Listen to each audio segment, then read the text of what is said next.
শেষ রাতের ট্রেন। খুদুদের বাড়ির পাশ দিয়ে চলে গেছে পুরনো রেল লাইন। রেল লাইনটা খুব একটা ব্যস্ত না হলেও প্রতিদিন গভীর রাতে একটা মালগাড়ি ধীরে ধীরে ওই লাইন ধরে চলে যেত। গ্রামের সবাই ট্রেনটার শব্দ চিনত। রাত ঠিক 1টা বাজলেই দূর থেকে ভেসে আসত ভারী চাকার শব্দ, ঝক ঝক ঝক। তারপর হুইসেলের একটা দীর্ঘ শব্দে কেটে যেত রাতের নীরবতা। খুদুর বয়স তখন মাত্র 8 বছর। বই পড়ার অদ্ভুত নেশা ছিল তার, বিশেষ করে ভূতের গল্প। রাত জেগে জেগে গল্প পড়তে পড়তে কখন যে ঘুমিয়ে পড়ত সে নিজেও বুঝত না। সেদিন ছিল পূর্ণিমার রাত। আকাশে গোল চাঁদ, চারদিকে অস্বাভাবিক নীরবতা, বাতাসও যেন থেমেছিল। খুদু নিজের ঘরে বসে একটা পুরনো ভূতের বই পড়ছিল। বইটার নাম ছিল অন্ধকারের ডাক। ঘড়িতে তখন রাত 12:55। হঠাৎ দূর থেকে ভেসে এলো ট্রেনের শব্দ, ঝক ঝক ঝক। খুদু জানালার দিকে তাকালো। প্রতিদিনের মতো আজও ট্রেনটা যাচ্ছে, কিন্তু আজ কেমন যেন অস্বাভাবিক লাগছিল সবকিছু। ট্রেনের শব্দটা যেন বেশি ধীর, বেশি ভারী। সে জানালার পাশে গিয়ে দাঁড়ালো। রেললাইনটা তাদের বাড়ি থেকে খুব বেশি দূরে না। জানালা দিয়ে ট্রেনের কয়েকটা বগি স্পষ্ট দেখা যায়। ধীরে ধীরে ট্রেনটা সামনে এগিয়ে আসছিল, কিন্তু হঠাৎ খুদুর বুকের ভেতরটা ঠান্ডা হয়ে গেল। একটা বগির জানালায় কেউ দাঁড়িয়ে আছে। না, দাঁড়িয়ে না, কেউ যেন বাইরে তাকিয়ে আছে। অন্ধকারের মধ্যে ফ্যাকাশে একটা মুখ। খুদু চোখ ছোট করে তাকালো। লোকটার মুখটা অস্বাভাবিক সাদা, চোখ দুটো গভীর কালো, ঠোঁট নেই বললেই চলে। আর সবচেয়ে ভয়ঙ্কর ব্যাপার, লোকটা হাসছে ধীরে ধীরে, স্থিরভাবে। খুদুর শরীর কেঁপে উঠল।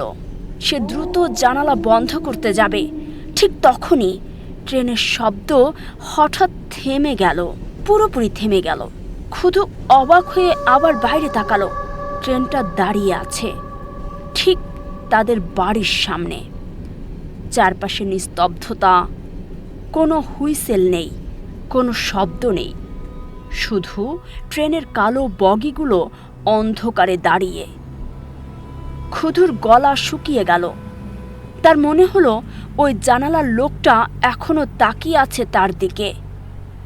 হঠাৎ ঠক ঠক ঠক, খুদুর ঘরের দরজায় শব্দ হলো। সে চমকে উঠল।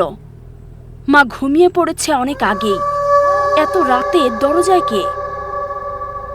আবার শব্দ হলো, ঠক ঠক।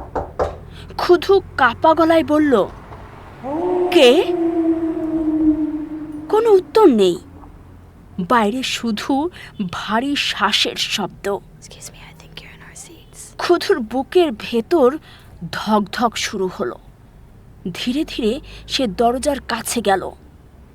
দরজার নিচের ফাঁক দিয়ে বাইরে তাকিয়েই তার শরীর জমে গেল।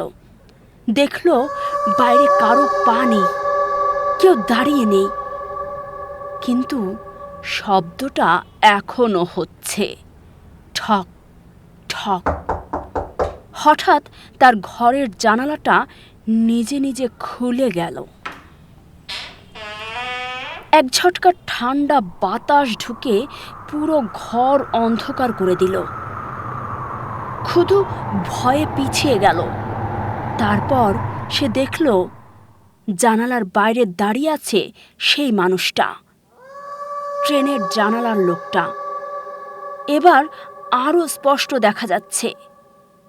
চোখ দুটো একদম কালো, মুখে অস্বাভাবিক হাসি, গলায় পোড়া দাগ, আর তার শরীরের নিচের অংশটা নেই, যেন কোমরের নিচ থেকে পুরোটা কেটে গেছে। ক্ষুধুর গলা দিয়ে শব্দ বের হলো না। লোকটা ধীরে ধীরে হাত তুলল, তারপর ইশারা করল বাইরে আসার জন্য। ঠিক তখনই দূর থেকে ভেসে এলো ট্রেনের হুইসেল। একটা ভয়ঙ্কর দীর্ঘ শব্দ। লোকটার মুখের হাসি হঠাৎ মিলিয়ে গেল। সে ধীরে ধীরে পিছিয়ে অন্ধকারে মিলিয়ে গেল। তারপর ট্রেনটা আবার চলতে শুরু করলো। ঝক ঝক ঝক। ক্ষুধু অজ্ঞান হয়ে মেঝেতে পড়ে গেল।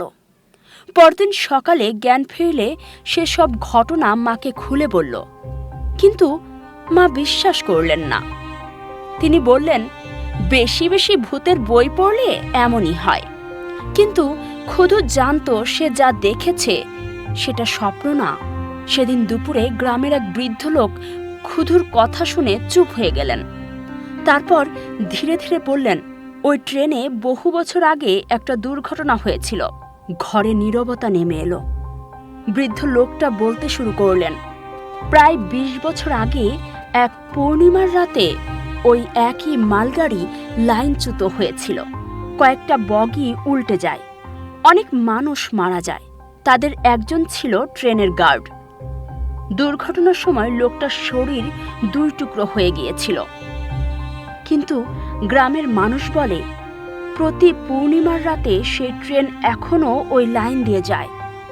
আর সেই গার্ড জানালার পাশে দাঁড়িয়ে কাউকে খুঁজে বেড়ায়, যে তার ডাক শুনবে, যে তার সঙ্গে যাবে। ক্ষুধুর শরীর ঠান্ডা হয়ে গেল। তারপর থেকে প্রতি পূর্ণিমার রাতে সে জানালা বন্ধ করে ঘুমাতো। কিন্তু ঘটনা সেখানেই শেষ হয়নি। কয়েক সপ্তাহ পর আবার পূর্ণিমা এলো। সেদিন রাতেও দূর থেকে ট্রেনের শব্দ ভেসে এলো, ঝক ঝক ঝক। ক্ষুধু চোখ বন্ধ করে কম্বল মুড়িয়ে শুয়েছিল। হঠাৎ সে শুনল তার ঘরের ভেতর কেউ ফিসফিস করছে। ক্ষুধু সে ধীরে ধীরে চোখ খুলল।